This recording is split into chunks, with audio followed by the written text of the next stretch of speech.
Hi, this is Rob from SeeHowToDoIt.com. Before we start the video, we'd like to thank you for watching. We'd also like to ask you to please like, subscribe, and share on social media, and visit us at SeeHowToDoIt.com. Today we're going to do some basic rebuilding on this swamp cooler. We'll get started by doing a visual assessment to see what's wrong with it.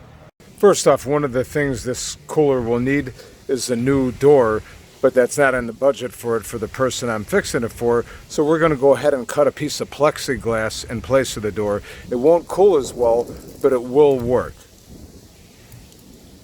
Okay, as you can see over here, somebody's done some pretty poor job of some wiring. So we're going to also go ahead and fix this wiring here. And it looks like they're also missing a cover that went on the motor over here. But we're going to go ahead and rewire this and get it as watertight as possible. Also, this cooler does not have any kind of float to fill the water, so you would have to manually fill it. We're going to also go ahead and add a swamp cooler float to this too.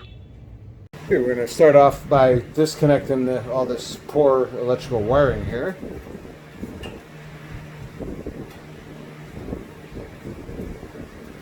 we're going to go ahead and pull it all out. Definitely not the way you want something done.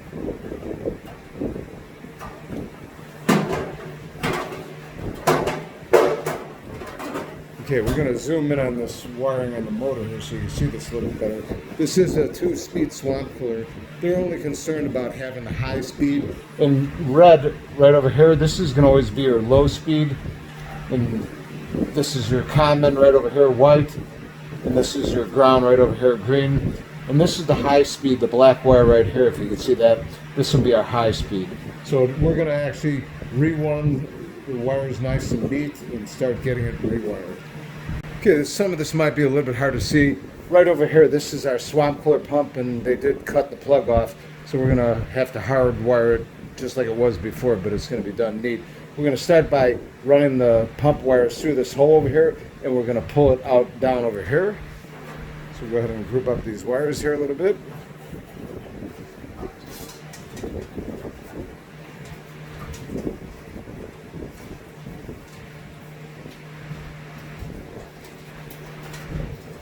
Some of it might be hard to see because the hand's got to be in the way. Okay, we have our pump wire through here, and we're going to go ahead and install a longer power cord because the other one was quite shorter, and we're going to pretty much do the same thing. We're going to run this through the hole there too. Go ahead and insert in the hole.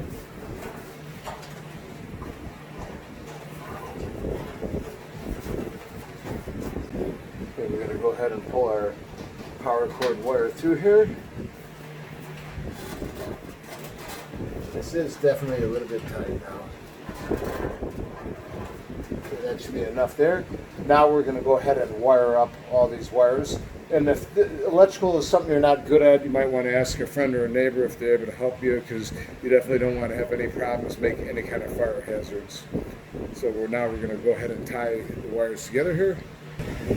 First, we're going to get off by starting to tie together all of our common wires. And this is our power cord right over here, which is gray, and our pump wire right over here, that one's black, and this is all of our motor wires here.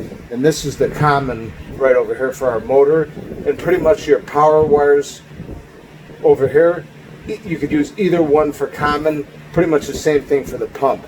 So we're going to go ahead and grab the wires for the power, for the common for the motor, and also one of the wires for the pump. So these three will be our common wires, as you can see right here. And we're going to go ahead and take a wire nut. We'll twist them a little bit there, and we'll go ahead and twist this all together.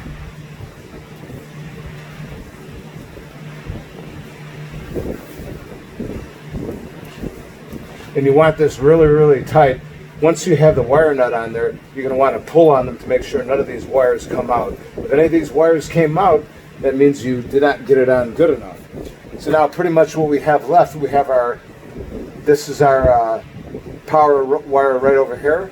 This is our hot. And this is our high speed for the motor right over here. And also for the pump. So we're going to go ahead and wire those together. This right over here is the high speed for the pump, and this is the hot from the power. We'll go ahead and put that together. And this is for our pump right here. Put those together a little bit, and we're going to do the same thing. We're going to twist this down. You want to get it really tight, because if you ever have any loose connections, you can very well start a fire. So we're going to go ahead and pull these, make sure they're tight, which they are. And now we're pretty much left over with ground wires. You can see we have 3 ground wires. We're going to go ahead and wire those together. Like I said, it might be a little bit hard to see, but if this is something that you're not good at with the electrical, you might be able to ask a friend or a neighbor. Hopefully one of those will work for you. So now we're going to go ahead and wire out that too. The same thing, we want to twist this until it's really tight.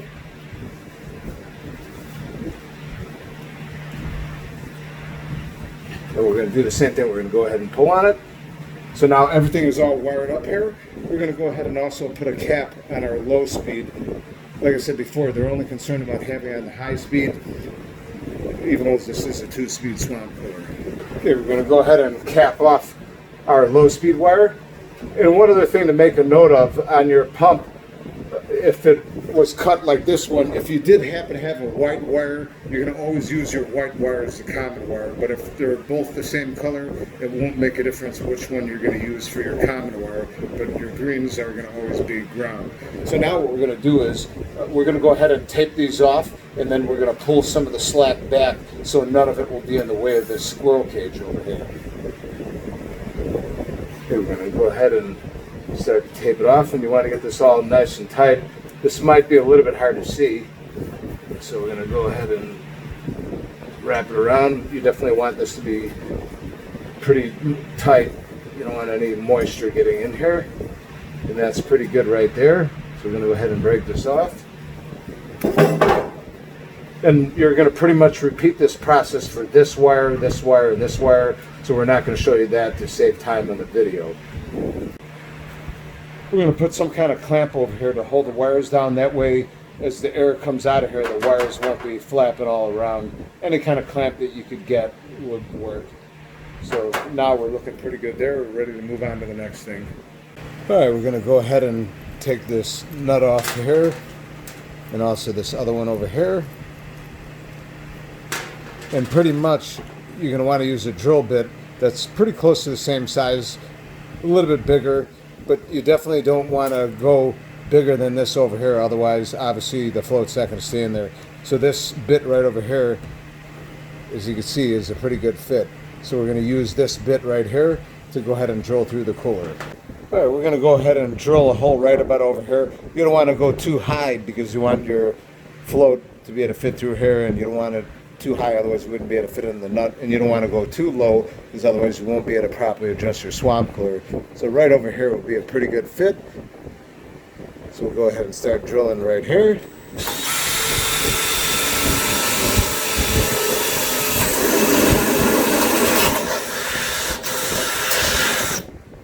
All right, and our bit came off. So now we'll go ahead and size it for our float. We're going to go ahead and test fit it over here, see if it fits. It is a little bit tight, so we're going to go ahead and remount this hole a little bit.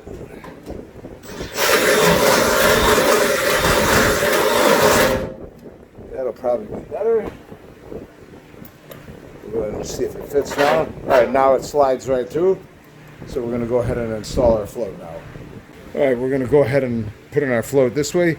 You do want to make sure that the washer is on here first. So we'll go ahead and slip it in here, and then we'll go ahead and slip on our nut.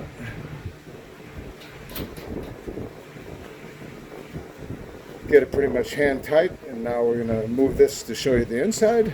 Okay, so here's how our swamp cooler float looks.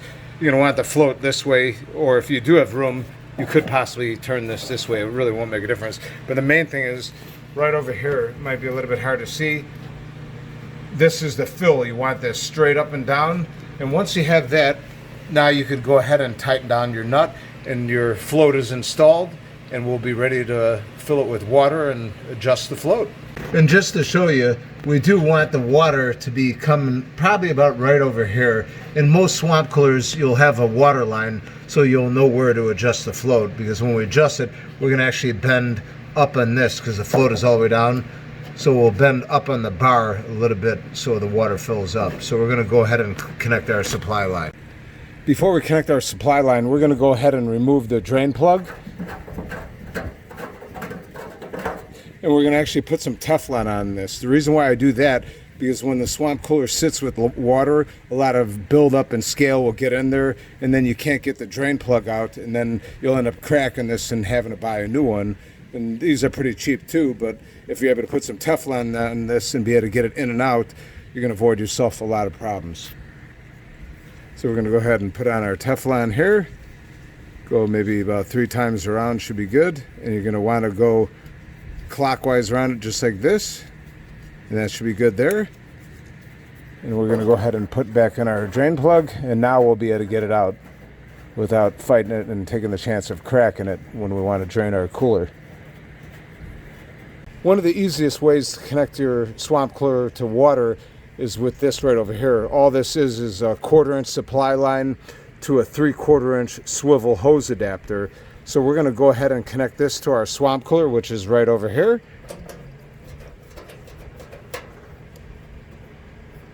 And then we have our garden hose right here. We're going to go ahead and connect that to our swivel connector. And now we're ready to turn on our water. Okay, our water is on, and as you can see right now it's not filling because our float is all the way at the bottom here. So we're going to go and just bend this up a little bit. Just bend it here just a little bit, and as you can see, the swamp cooler will start filling. And like I said, on most swamp coolers you should have a water line that you'll be able to see, and if you need to get the water higher, you're just going to bend a little bit more up on the float like this, and the water level will go higher. So we're going to let this go and see where it lands. Okay, it has stopped filling, which you can see it might be a little bit hard. The water line is here, but we could go even higher than that. So we're going to actually put a little bit more of a bend in the float here, so we go up a little bit higher. All right, we're going to let that go and see where it lands. Okay, the water is pretty much shut off. You can see where it's at. And here's our drain right over here. It's not overflowing, so we're looking pretty good over here. So right now we're going to turn on the swamp cooler, and we're going to see how our distributors work up over here. And we're going to also go ahead and snake out the distributors, so if there's any buildup, we'll be able to get out all the buildup out of the distributors. All right, we've went ahead and plugged in our cooler, and it's a little bit hard to see, but the distributors, there is water coming out. You might be able to see a little bit over here. And we'll give it a little bit of time. Our pads will start to get wet. But I think first we're going to go ahead and snake out the lines, so that way we know they're all cleaned out and we'll get some good flow. So we're going to go ahead and unplug the swamp cooler. And this is our swamp cooler snake right over here. You can get this at pretty much any home improvement. We'll also put a link in the description. These aren't that much money, so we'll go ahead and use this to snake out our distributor lines. All right, and when removing the distributors, you want to be really careful because this is just plastic. And if you move it wrong, you could easily break it because of the age of it and heat. It will get brittle. So we're going to go ahead to the top over here, and there's a screw here. We're going to go ahead and remove this screw. And once we remove the screw, we'll be able to drop down our distributor. Like I said, you want to be really careful not to break it. So we have a drop down here now, and we're going to go ahead and snake it out. And we're going to go ahead and insert the snake in one end. So you're going to want to put it all the way in. And you're going to want to go back and forth several times. This is not that bad. There's really nothing coming out. Depending upon the age of it and how it's been maintained, yours might have a lot of buildup. And we'll pretty much repeat the same thing on this side here. We'll go ahead and slide it in. And we'll pretty much do the same thing. We'll go ahead and pull it out. And now we're ready to reinstall our distributor. And once again, you're going to want to be really careful putting this back in because you don't want to break it. And we'll go ahead and slip in the other side there. Now we're good. We'll go ahead to the top. we'll go ahead and line it back up and put our screw in, and we're complete with our distributors. All right, pretty much the next thing we need to do to this cooler is we are missing this door over here. So I'm going to go ahead and cut a piece of plexiglass for it. Pretty much you could almost use anything you have laying around. Wood would not be the most ideal thing because obviously the swamp cooler has moisture, but if that's the only thing you had laying around, because swamp coolers are all about saving money and whenever you repair it, spending the least amount possible on it, you could always wrap the piece of wood in plastic.